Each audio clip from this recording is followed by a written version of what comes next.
Wala pang beripikadong impormasyon ang Police Regional Office Cordillera Administrative Region na nagpapatunay na nasa rehiyon si dating Bureau of Corrections Chief Gerald Bantag. Sinabi ni PROCAR Regional Director Brigadier General Erickson Dilog, bagamat may direktiba na paigtingin ang pagtutok at manhunt laban kay Bantag, wala pa umanong impormasyon ang kanilang mga tauhan sa ground sa eksaktong kinaroroonan ng pugante. Sa kabila nito, tuloy-tuloy naman daw ang monitoring sa posibleng galaw ni Bantag. Unfortunately, wala po tayong information or validated information regarding the presence of General Bantag dito sa Cordillera.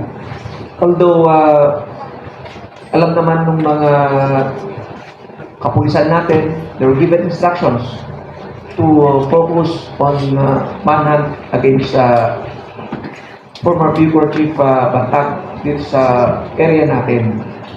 Ang instruction natin dyan, dapat hindi siya makakalapag dito. Makalapag man, dapat ma-aresto. Nakakalat na rin ang kanilang mga assets at informants sa mga lugar na maaaring puntahan nito, ngunit sa ngayon ay negatibo pa ang feedback o anumang report. But because of the statement of the SILG, kinalampag natin yung mga assets natin doon sa mga possible places na pupuntahan niya. Doon pa rin tayo nakafocus. Nauna nang sinabi ni DILG Secretary John Vic Remulla na batay sa kanilang pinakahuling impormasyon ay nasa kabundukan ng Cordillera si Bantag.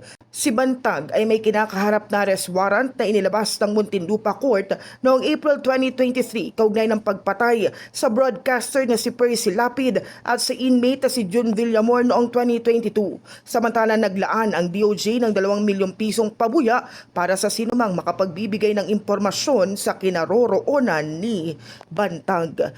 In the heart of changing lives, ako si Brigada Kath Austria ng 105.1 Brigada News FM Manila, the Music and News Authority.